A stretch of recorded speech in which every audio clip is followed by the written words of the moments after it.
Yes, this is a series of informed discussion on the historical black colleges in America. I start off by saying there are two types of historical black colleges. One is the private colleges that could do anything you want to. Give them $1 billion, they can have medical schools, etc. You get a public schools $1 billion, and they give back to you because it's not in their mission. In other words, we're talking about state public, we're talking about state institutions, statewide systems of public higher education.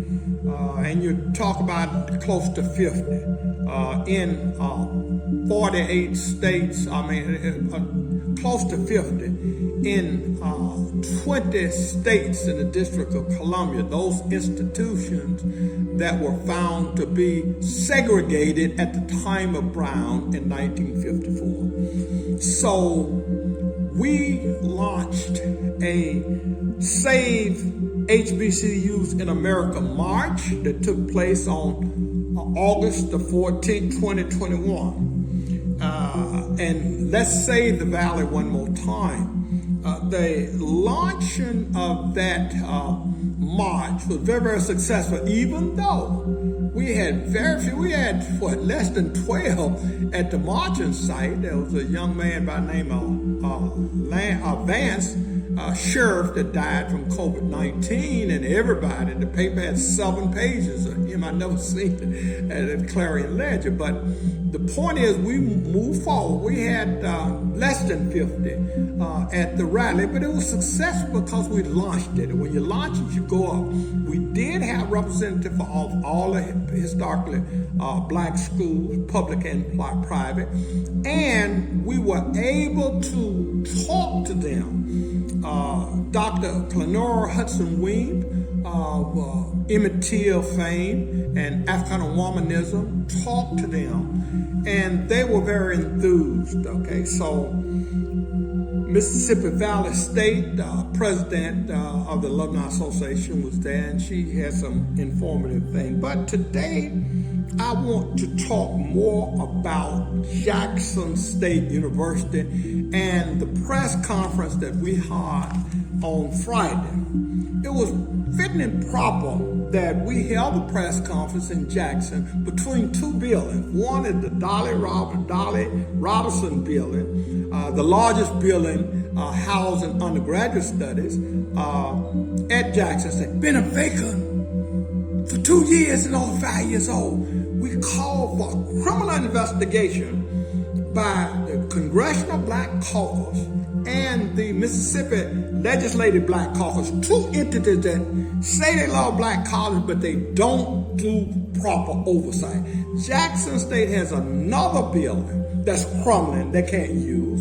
And one of the buildings, the Dolly Robinson building, is less than 5 years old.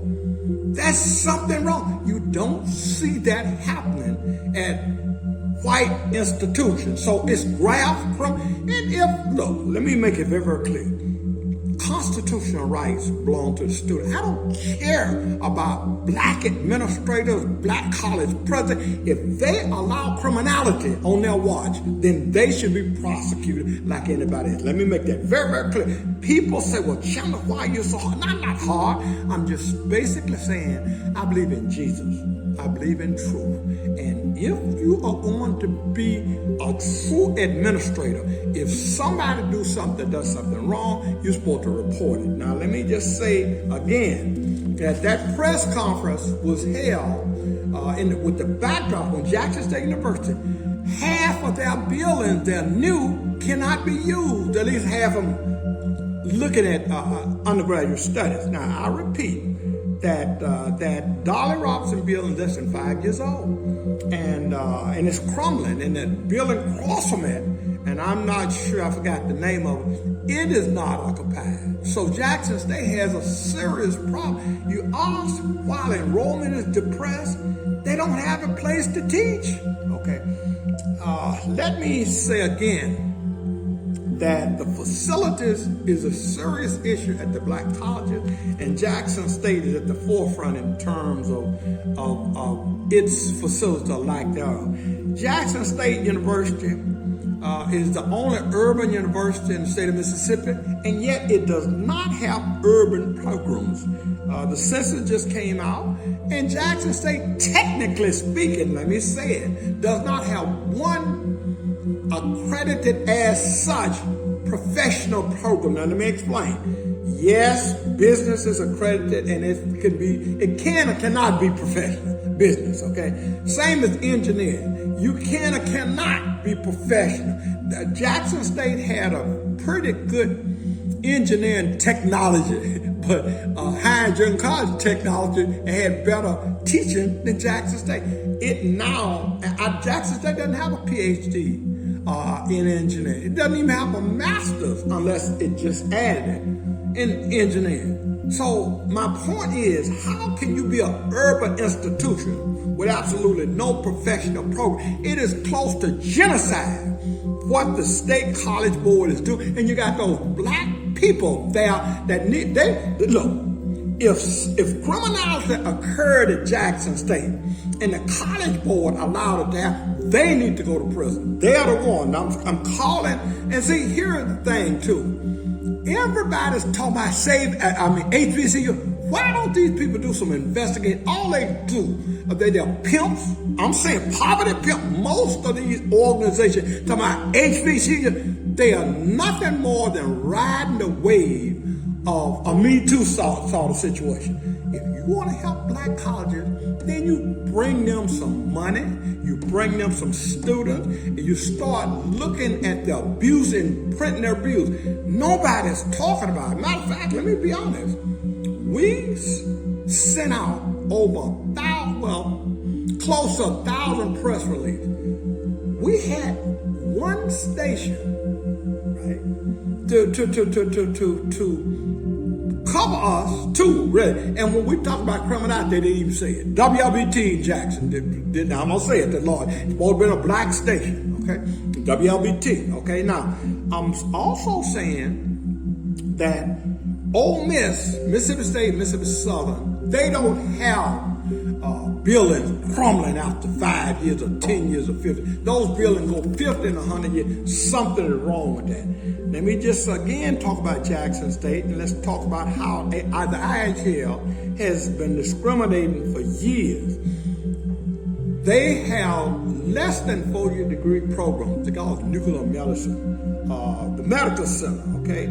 They were supposed to turn those programs over to Jackson State. Those programs that were 4 years that duplicated Jackson State was not necessary duplication. But been going to Jackson State are closed up. That medical center there is an abomination because, as I will say later in this program, that medical center is going to cause the most famous person we ever had in history of the institution to walk away. I'll get to that later. Now, in the agreement, so to speak, you have what you call the E-Center. That was State Farm, that's a 99-year lease. That's not fee simple. Okay, you got the R&D. Jackson State is the manager. They don't own it. They don't have a fee simple. Jackson State does not have any program outside of the few programs on Lynch Street. Okay, and so that again is wrong. And I think Biden and the Attorney General ought to investigate what's going on at Jackson State and these state institutions of higher education. Now, let me say again, the elephant in the room is the stadium. I need not tell you how much publicity, Prime Time and others have brought to Jackson State. But the state of Mississippi offered the stadium to Jackson State during the trial. Goodman, okay. Dr. Lyons, who, again, if our former president didn't tell you anything, he told you once he tell you to do something, you don't do it. You're fired. And these people don't want to be fired. So Lyons got on the stage and reversed himself. He didn't want the stadium. It was too costly. He didn't want the less than 4-year degree program. He didn't want the R&D center. He didn't want it was just too much for him to handle. Let me close by saying this. If we want our institutions of higher education, statewide system public, we will do 3 things. 1, we will stop looking at Koch brother money that don't allow you to do desegregation and challenge white racism in America. And any black college president that does not accept desegregation ought to be fired. Number 2, we ought to start saying save and change black college, because there's a lot of things wrong, and the students ought to start revolting. And we got this student movement. We want you to move. And number 3, we have to understand that we start at the top. The number 1 black institution in America is Howard University. They've cut the student representative, which I went to jail for, didn't think I was going to be able to practice law, the student representative, the faculty representative, and alumni representative. And they're going to get those seats to Koch brothers or something like that. We need to look at how we're going to Washington, D.C. on the 28th. And we're going to protest that, and we hope the students in Washington, D.C. and Howard understand if we're to save America, we must save the black race. If we're to save the black race, then we have to educate for liberation.